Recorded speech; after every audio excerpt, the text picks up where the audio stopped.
subscribe to Ekeeda channel and press bell icon to get updates about latest engineering, HSC and IIT JEE main and advanced videos.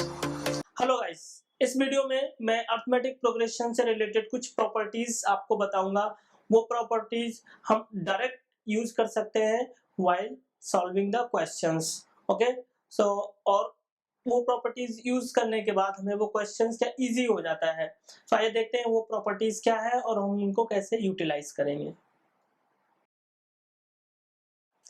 So first property क्या है? If a fixed number is added और subtracted to each term of a given AP then the resulting series is also in AP.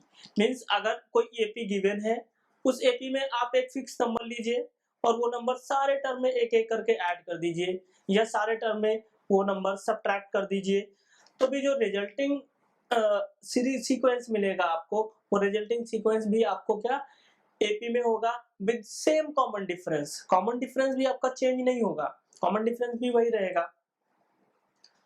आप add करो या subtract करो बस, but आपको ध्यान रखना है एक कि जो नंबर आप ऐड या सब्ट्रैक्ट कर रहे हो वो फिक्स होना चाहिए। जैसे आपने 5 लिया तो 5 ही सब में करना है, 10 लिया तो सब में 10 ही करना है। ऐसा नहीं कर सकते आपकी फर्स्ट 3 टर्म में आप 5 ऐड करो, नेक्स्ट 3 टर्म में आप नेक्स्ट जो भी टर्म है उसमें आप 10 ऐड करो, सो वो एपी में नहीं रह जाएगा, वो चेंज हो जाएगा। ओके, सो आपको ध्यान क्या रखना है कि नंबर फिक्स्ड होना चाहिए। सेकंड प्रॉपर्टी क्या है? If each term of an AP is multiplied by a fixed constant और divide by a non zero constant, fixed non zero constant, then resulting series is also in AP.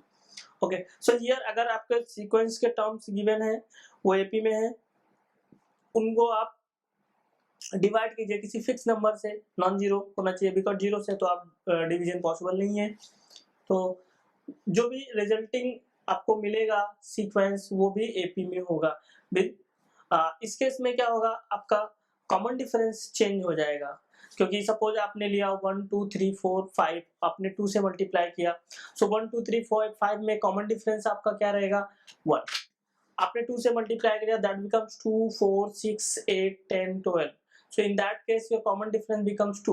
So जब आप multiply करते हैं तो जितने से आप multiply उतने टाइम्स ऑन प्रीवियस वाला जो कॉमन डिफरेंस है वो न्यू जो रिजल्टिंग न्यू एपी मिला, वो कॉमन डिफरेंस का जो फिक्स नंबर आप मल्टीप्लाई किए हैं वो उसका मल्टीपल हो जाता है।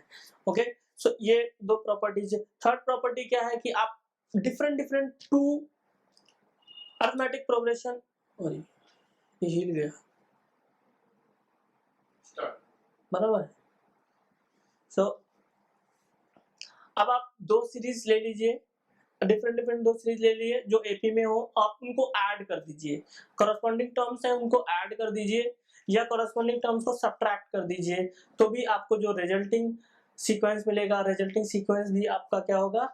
अरिथमेटिक प्रोग्रेशन में होगा, वो भी एक अरिथमेटिक प्रोग्रेशन को रिप्रेजेंट कर रहा होगा। फोर्थ प्रॉपर्टी है, फोर्थ प्रॉपर्टी में बेसिकली हम क्या करते हैं, सपोज गिवन है किसी क्वेश्चन में कि third term of this AP या fourth term of this AP, so हम जब अज्यूम करते हैं let's say 3 terms of that AP, so जब हम a प्लस डी या a प्लस 2d अज्यूम करते हैं तो सॉल्व करने में थोड़ा सा लिटिल बिट डिफिकल्टी होती है।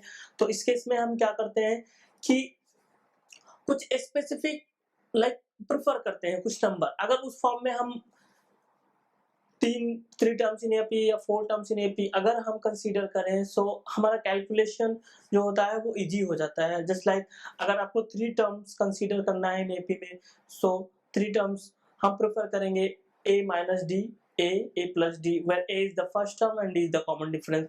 सो हम इसको प्रेफर करेंगे तो हम कैलकुलेशन से बच जाएंगे। सिमिलरली अगर हमें 4 टर्म कंसीडर करना है किसी एपी में, तो हम 4 टर्म कंसीडर करेंगे a minus 3d, a minus d, a plus d and a minus a plus 3d। so ऐसे आप 5 टर्म 6 टर्म 7 टर्म जितना भी करना है आपको, सो आप इस तरीके से अगर कंसीडर करेंगे कि लाइक कुछ नेगेटिव रखेंगे, सो वी कैन नॉट से नेगेटिव बट लाइक दिस, जैसे हमने 3 टर्म के लिए लिखा, 4 टर्म के लिए लिखा, कुछ स्पेसिफिक नंबर स्पेसिफिक पैटर्न लिखा, उस पैटर्न में आप करेंगे तो कैलकुलेशन से आप बच जाएंगे। So these are the 4 properties. There are many more properties of this AP, but जब आप क्वेश्चन सॉल्व कर रहे होंगे तो अपने आप आपको दिख जाएगा। जब आप बहुत सारे प्रैक्टिस करेंगे तो प्रॉपर्टीज अपने आप को दिख जाएंगे आपको, और डायरेक्टली आप प्रॉपर्टीज या व्हाटएवर जो भी आपको माइंड में आता है कैसे सॉल्व करना है, after using the concept, that is for like fourth property, that is for sake of calculation ना करना पड़े, इसलिए हम ऐसा करते हैं। So I hope you guys understand the properties, whatever four properties given here, and the rest of properties, while I'll give you some problems, and while solving that problem, so whatever comes in mind, I'll tell you. Okay, so thank you.